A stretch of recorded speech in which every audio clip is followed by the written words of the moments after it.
and the like, and Canterbury, that we've been able to join protest hearings, and this is quite amazing. I didn't think we'd ever see the day that we would be joining the Darwin Turf Club for a protest hearing. So we might pick this up right now and go to the steward's room. Lindsay Lane announcing the details of the protest.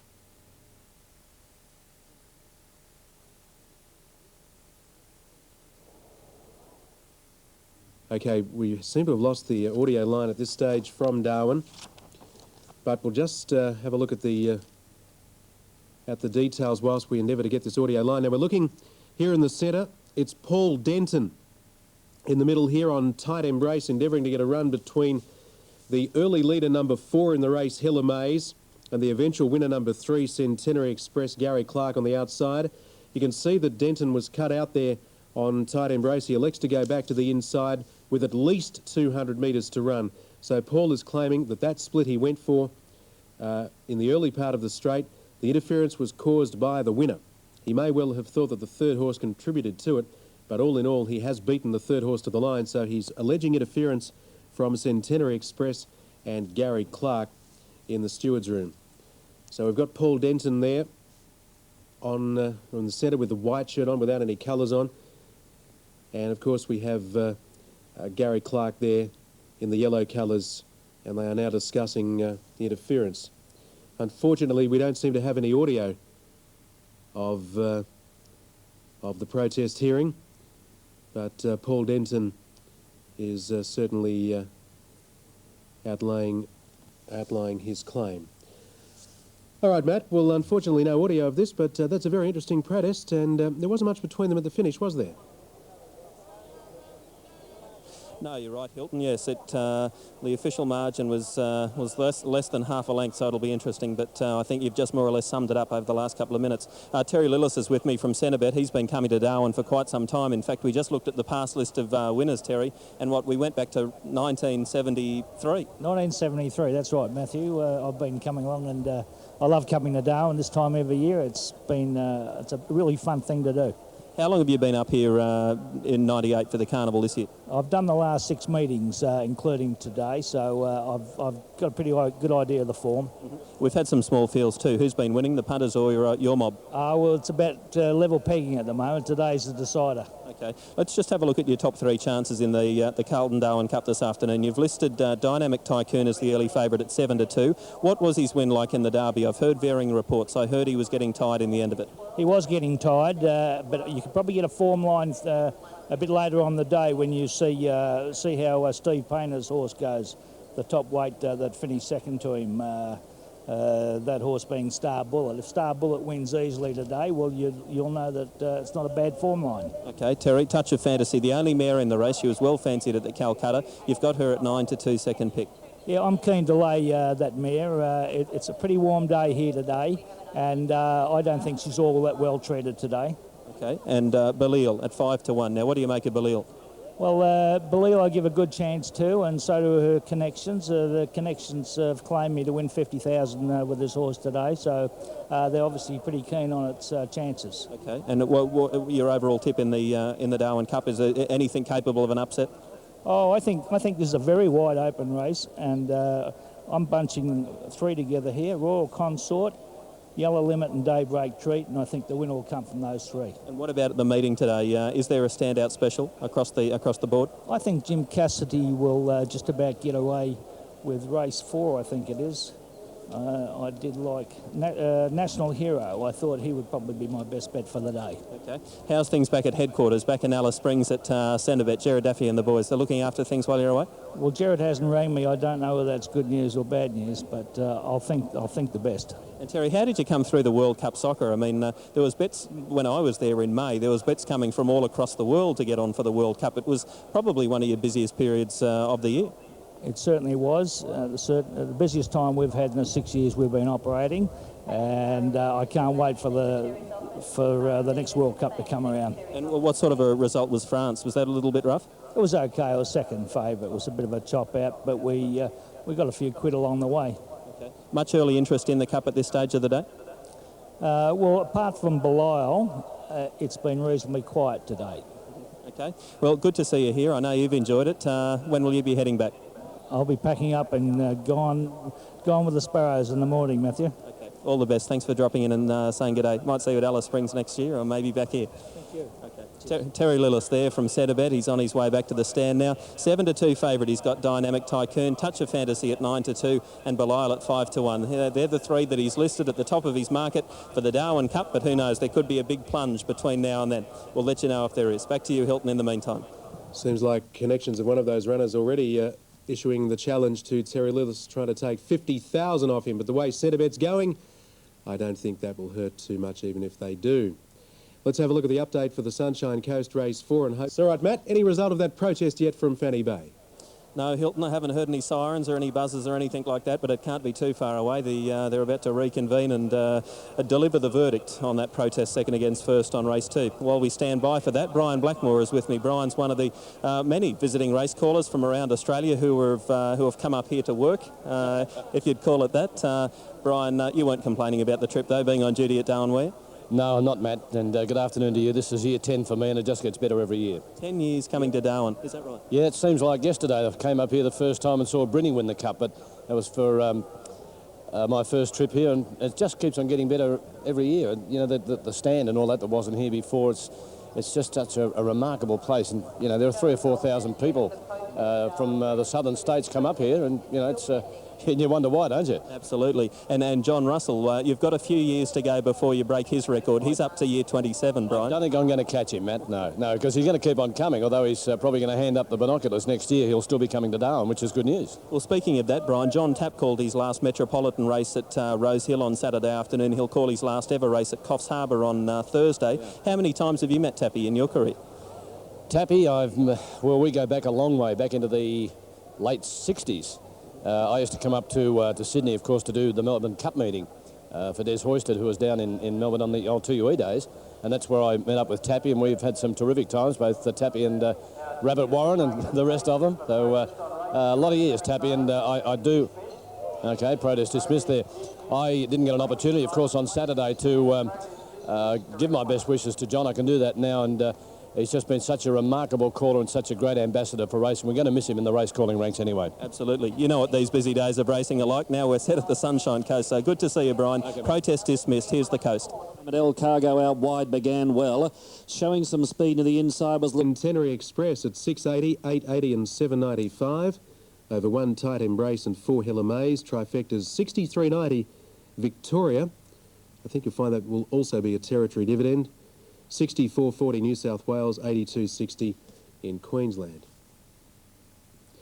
We're about a minute and a half away from the third at the Valley, so we'll use the time wisely and be back with Dan Malicki.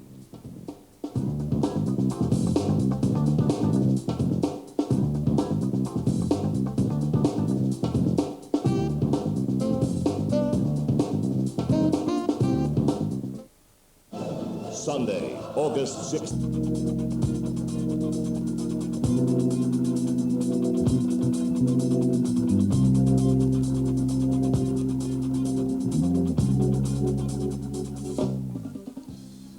Well, a helicopter landing there at Fanny Bay, and I can assure you it's not John Tapp, but all in all, the gear that people wear to Darwin Cup Day is many and varied, to say the least. Well, let's have a look at the update for Randwick before we take you back to Fanny Bay. Super Steam still... And here's Matt Browning. One of the visiting riders is one of the best riders in Australia. Jim Cassidy's here at Darwin. They've taken, well, they've been asking him to come for a while. Finally, he has accepted their invitation, and I think he'll be coming back a few more times in the future. Jim Cassidy, I'm referring to. Jim, good to see you. Yeah, look, it's great to be here. Great time of the year, and nice to get out of Sydney and get a bit of warmth in Darwin. I think the Chief Executive said they've been asking you to come for 10 years, but obviously for one reason or another you haven't been able to make it, but you'll be coming back, won't you? Oh, look, for sure. I've already put my name in for next year, and you know, the hospitality, the way the club's looked after us has been first class, and also the ball the other night was something I've never seen before. Well, there's so many things that you've been involved in. The Carbine Club lunch on Thursday, the cocktail party at Parliament House Friday night, the ball Saturday night, Calcutta yesterday. Tell me, have you had much time to do, you know, the leisure time activities, get out on the golf course or go and see some crocodiles or anything like that? No, look, unfortunately we haven't, but they've assured me when I come up next year that we'll have a little bit of time to do a few extra things and probably come a couple of days earlier. You probably do need a few free days, because you wouldn't mind getting out there and trying to snare a few barramundi either, would you? Oh, look, I'm really looking forward to that, but look, if I get a chance any time throughout the year, I'll certainly be heading back to Darwin to jump on a boat and do a bit of barra fishing. Okay, Jim, tell us about your ride in the Cup. Daybreak Treat comes from the David Balfour stable at Morfettville. Do you know much about him? Well, David he thought he was worth bringing up, and he's a very astute judge, David, and obviously his first run on the track, he probably didn't really handle it that well. He got back, and but he assures me he's done well since, and they tell me there's a sprinkle of money for him at the Calcutta yesterday, so that might be a good sign. What's been your experience on dirt tracks? Not a lot race-wise. I only work in New Zealand and in Sydney on our dirt tracks that we have there, but look, I think it's just really horses for courses. If horses handle the ground and don't really get affected by the dirt coming back, they perform well. If they don't really like it, well, they run accordingly and tail out. Mm-hmm. Terry Lillis was with us a few moments ago. He said his best bet of the day in Darwin was National Hero, who's actually one of your rides in the 4th race. Can we just get a quick comment on National Hero? Yeah, well, I was just talking to the trainer, and he's pretty keen on him. He said he does everything right. He races very well on this sort of track, and he said he'll suit you nice. He said he'll just pop in behind the leaders or lead, and he said he fights on gamely. So, you know, I'm looking forward to that one. Okay, good luck today. Be nice to go home with the Darwin Cup under your arm, being your first trip here. Yeah, mate, look, it'd be great. As I said, hospitality, you have a look round. It's an enormous carnival atmosphere here, and I'm just certainly looking forward to get amongst it after the last. Yeah, absolutely. Okay, Jim, might see you there. Jim Cassidy there, who'll be competing here this afternoon. He has 3 or 4 rides this afternoon. He does give that National Hero a fair chance in the 4th race today too. Back to you, Hilton, as we head towards the Darwin Cup. Good on you, Matt. The runners for the next in Sydney are at the start at Randwick. And let's have a 5.10. Keys Jester 6.60. Tambin Lad $2.70. Former Victorian horse prepared at Caulfield by Colin Little some years ago. Maybe even 1 year or less. County Council 10, Fantastic Girl $6, and Kiev Prince at 13. This is the Lightning, and they'll be moving in shortly in Darwin. Darren McCauley will be your caller for this race. Moonee Valley, 1 Arctic Star, 32.70, 34.90, 28.35. Beat 5 and 3 trifectas, huge, 3,341 Victoria, 23.63 New South Wales, and $2,068 in Queensland. Terralgan 6 Master Ponton $6, $6 and $5.75 over Khaki Ashvili and Power Player. Trifectas 543, 630, 1,370 in Queensland. Cast of thousands on the race calling platform. One of them, the man behind or in the white shirt with the yellow tie. He's easy to see. It's Darren McCauley for the Lightning.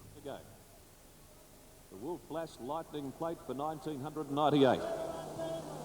All set, gates open now, racing. Oh, missing it was Kiev Prince, seemed to dip on landing. Tambin Lad a little tardily into stride, and County Council flew the gates, landing in front from Fantastic Girl.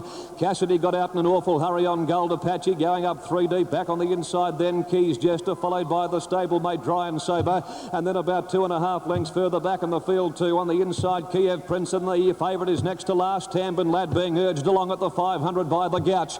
Fantastic Girl's gone to the front along the side of the course, approaching the 450, leads the way coming up to the home corner from County Council. Over on the inside, Keys Jester, 3 deep, Gold Apache, carted out a little deep around the home bend. Just behind them, Dry and Sober. Now Tambin Lad is starting to hit his straps, coming to the outside. Fantastic Girl, beset upon by Gold Apache. Jimmy Cassidy said go, but here comes the Gouch. Tambin Lad's out after Gold Apache. Dry and Sober got a beautiful inside run. Tambin Lad joined by Dry and Sober. They go to the post. Dry and Sober did best, and Dry and Sober's won it from Tambin Lad. In behind them, Gold Apache third, Keys Jester, followed by Fantastic Girl, and they well and truly beat off the other pair, including Kiev Prince and County Council pulling up in front of it towards the tail of the field.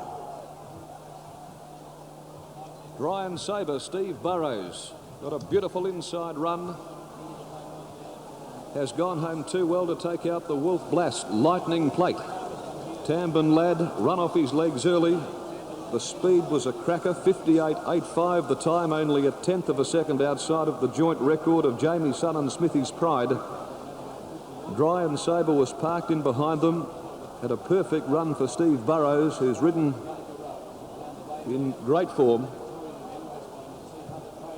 Could win on a rocking horse over this carnival.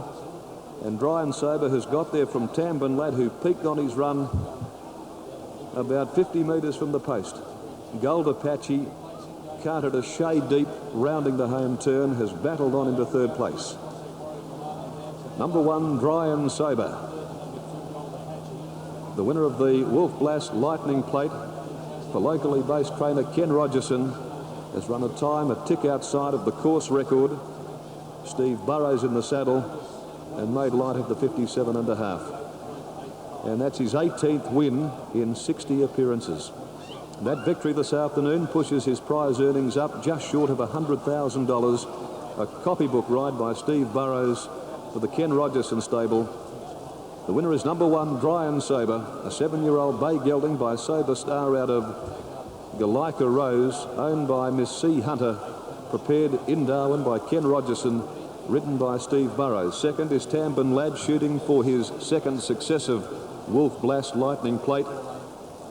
Found Dry and Sober a bit too smart on the day. Tambin Lad, a 7-year-old bay gelding by Cossack Warrior from Island Dancer, owned by Viv Oldfield, R.J. David, K.H. Warrener and A.J. Rogers, prepared by Viv Oldfield from Alice Springs, ridden by Darren Gauci.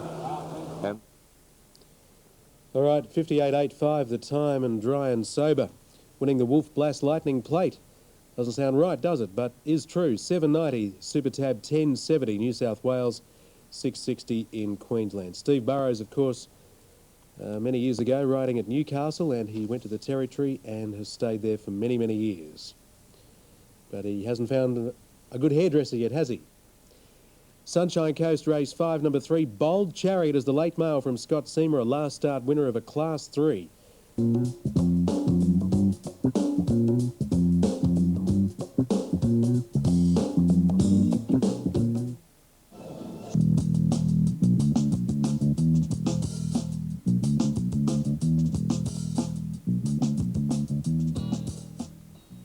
Well, racing is nothing without major sponsors these days, and to tell us more about one of the big sponsors in Darwin, Matthew Browning, trackside at Fanny Bay. How long have you been working up here, mate? Darwin? Yeah. Oh, off and on 10 years, between Darwin and Alice Springs. Territory. Who's the general manager of the MGM Grand Casino in Darwin. That's where we're staying, and it's a fine establishment too. I'd recommend, if anyone's in Darwin, to drop in at the MGM Casino. If not, to have a look. If better still, to stay, because the accommodation there's really first class. Good to see you, JD. Good to see you. They've spent quite a bit of money on the MGM Grand Casino over the last 2 or 3 years. That's correct. Our company has made a sizable capital investment in there to make it a world-class resort. So it's a great little place to stay. How long since MGM took over the casino? We actually took it over in 1995. It didn't officially become MGM Grand Darwin until 1996, however. Okay, so obviously MGM, who are a pretty big company worldwide, saw a good market there?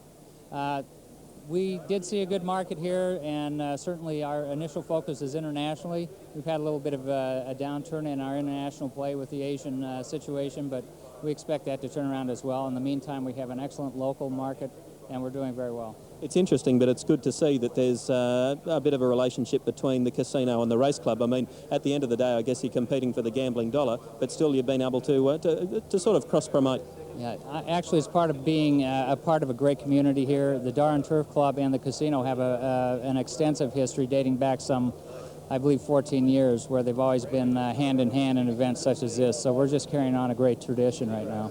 How many MGM Grand casinos are there around the world? I know the one in Las Vegas. I haven't seen it, but I've heard about it. It's a ripper. Yes, it is. 5,005 rooms, plus all the amenities you can imagine. We have the MGM Grand in Las Vegas right there across the street from us. We're half owners in New York, New York.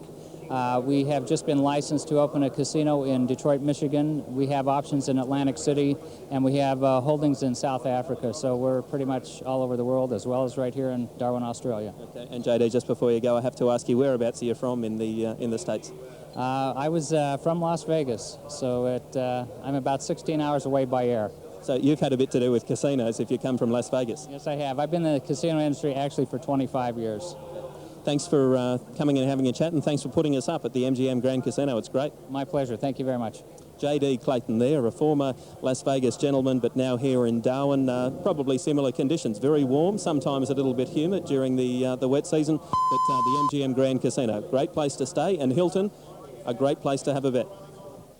Too right, Matthew, and indeed Fanny Bay Racecourse, a good place to have a bet today. On the next, from the Sunshine Coast.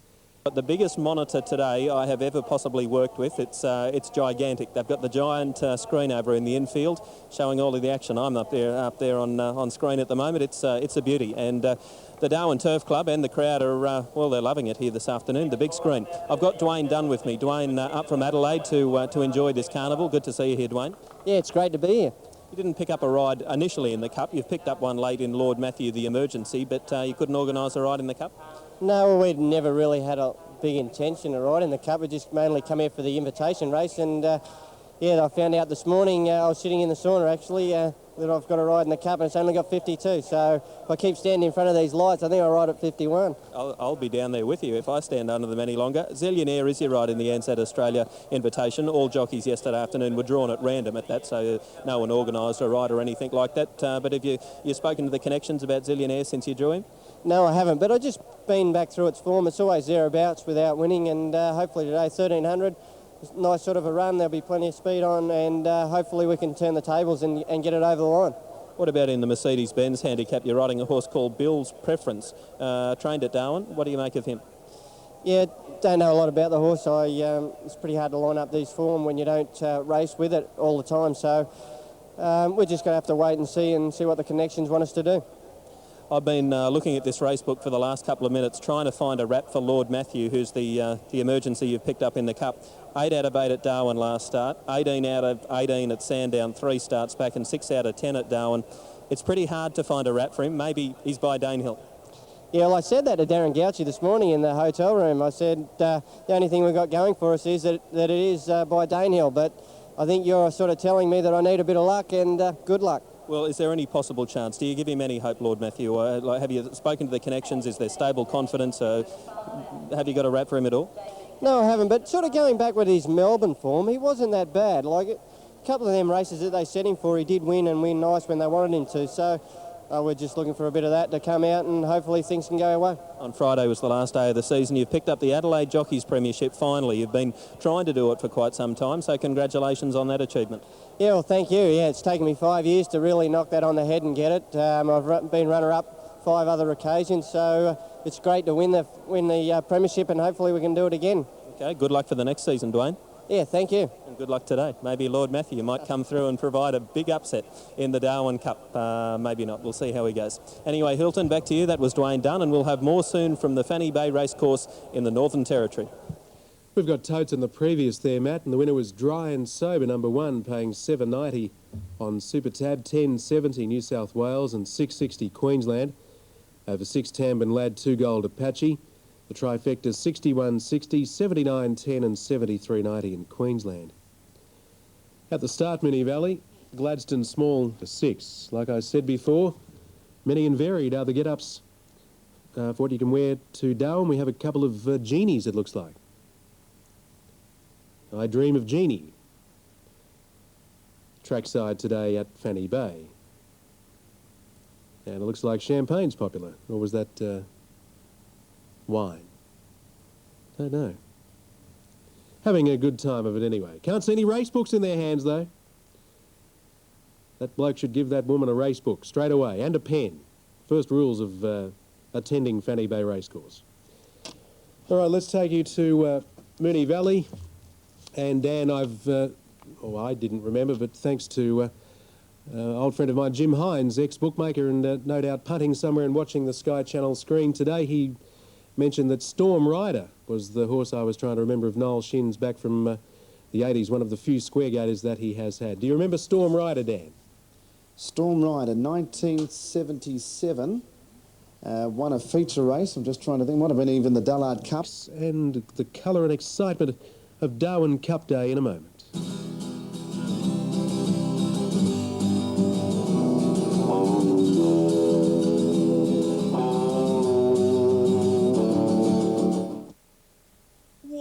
$50. Magic Weasel, $9.60. Nicky Boy at $15. Voodoo Valley 760, Gems Choice 25, 59 for Dragnet. Our Little Royal is showing 16, Arrogant Gent 64, Snappin' Salieri 54. Now if you have an edition of the press that perhaps doesn't have the latest riders in it, Wayne Trelaw is riding 5, Nicky Boy, that's W Trelaw 5. Ms L Murray is on 10, Dragnet. Les Beer is on 12, Arrogant Gent, and 13, Snapping Salieri is W Kenning. Yeah, the riders that you might need for this Class 1 over 1,030. Now, we'll be back in a moment on Sky Channel with Mick Stumbles calling race 4.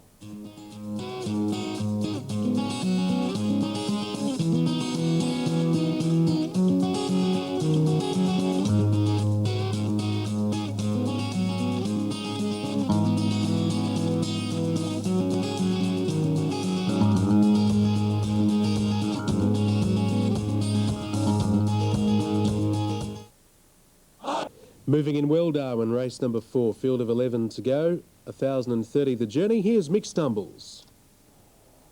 Schweppes Cup Day handicap over the 1,030 metre course. Saw Stephen Barrows ride a magnificent race and dry and sober to win the Wolf Blash Lightning Plate, defeating Tambard Lad. Bit stiff over the weekend. Tambard Lad second in the Palmerston on Saturday and second in the Wolf Blash Lightning today. But the Oldfield stable may well make up for that in the Carlton Darwin Cup later in the afternoon with their very classy mare, Touch of Fantasy. And we're waiting for Magic Weasel to get ready. He's given a slap down the shoulder with the whip. He's a little bit on the go today, Magic Weasel. Not all that keen about moving up into line. Swaypan stands away with Arrogant Gent, Nicky Boy, Snappin' Salieri, Voodoo Valley. Rider out of the saddle from Gems Choice, who has gone over backwards in the gates and has hit the turf.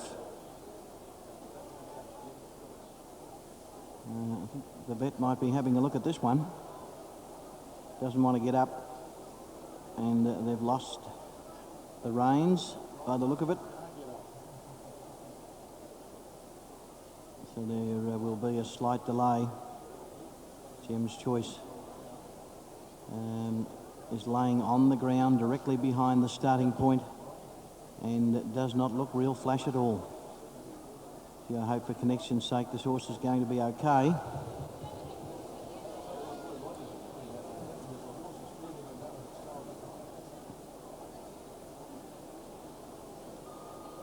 Now the horse hops up, looks all right. I lost the gear around the head. But I'm sure the vet will be having a look at him. Late scratching at 241. Late scratching, number 9, Gems Choice. Bookmakers rule the line. Bookmakers are asked to rule the line. An announcement regarding the scratching of Gems Choice will be made following the running of the race. Did a backflip out of the gates and obviously is not fit to run. And the stewards have made the wise decision, obviously in communication with the vet over at the back of the track, and he's a late scratching, Gems Choice. Have an announcement following his scratching after the running of the race. Now there's 3 or 4 to move up. Nicky Boy still away with Swaypan, Magic Weasel, Arrogant Gent, Snappin' Salieri and Voodoo Valley. Jockey from Gems Choice looks okay. Dwayne Dunn, visiting South Australian rider.